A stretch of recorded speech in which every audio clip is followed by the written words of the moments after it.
বাংলাদেশের প্রেক্ষাপটে প্রতিদিন প্রায় ৭৭৭ জন মানুষ হৃদরোগ সংক্রান্ত কারণে তারা মৃত্যুবরণ করছে। এর পেছনে কোনো বিশেষ কারণ রয়েছে কিনা? কারণগুলোর ভিতরে জন্মগত হৃদরোগের সংখ্যাও বাড়ছে এবং অ্যাকুয়াট হার্ট ডিজিজ, যেগুলো ইসকেমিক হার্ট ডিজিজ, বিশেষ করে করোনারি হৃদরোগ, এটার সংখ্যা দিনের পর দিন প্রচুর বেড়ে যাচ্ছে। এইটা আমাদের জন্য অ্যালার্মিং। এই দুইটা এডিটিভ হিসাবে রোগের আক্রান্ত হয়ে যাচ্ছে এবং মৃত্যুর দিকে ঝুঁকে যাচ্ছে। যখন গর্ভস্থ শিশু তার মায়ের গর্ভে থাকে তখন আসলে কি ধরনের কমপ্লিকেশনসের কারণে সেই বাচ্চাটির আসলে হৃদরোগ সংক্রান্ত সমস্যা হতে পারে? গর্ভাবস্থায় মায়ের ফার্স্ট ট্রাইমেস্টার, প্রথম 3 মাস, স্পেশালি 3 সপ্তাহ থেকে 8 সপ্তাহ গর্ভাবস্থায় মানবদের হার্ট তৈরি হয়। ওই সময়ে যদি কোনো ধরনের সংক্রমণ হয় বা কোনো ধরনের অসুবিধার সৃষ্টি হয়, তখনই জন্মগত হৃদরোগ, যেটা জন্মের আগেই সৃষ্টি হয় হার্ট তৈরির সময়। সেই সমস্ত কারণগুলোর ভিতরে স্পেশালি আমাদের দেশে মায়েদের দেখা যাচ্ছে তাদের ডায়াবেটিস আনকন্ট্রোল থাকে, প্রেশার আছে কিন্তু আনকন্ট্রোল প্রেশার, মায়েদের বেশি বয়স কনসিভ করা, এটা একটা কজ।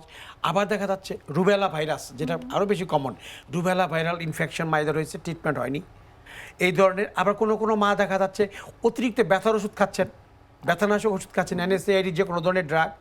আবার দেখা যাচ্ছে যে কিছু খিচুনি ড্রাগ খায়, যেমন আমরা খিচুনির কিছু ওষুধ কোনো মা খায়, সোডিয়াম ভ্যালোপ্রয়েড একটা ওষুধ আছে, এটা এরকম ওষুধের সাইড ইফেক্ট হতে পারে।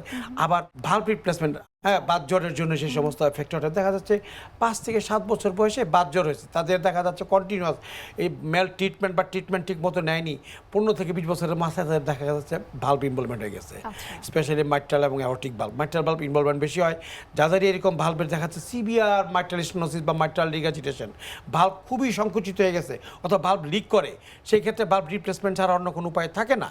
সেই রিপ্লেসমেন্টের মেকানিক্যাল ভালভ রিপ্লেস করতে যখন হবে, তখন পোস্ট অপারেটিভলি তাদেরকে অপারেশনের পর থেকে আসা লাইফ লং ওয়ারফেরিন খেতে হয় রক্ত পাতলা রাখার জন্য।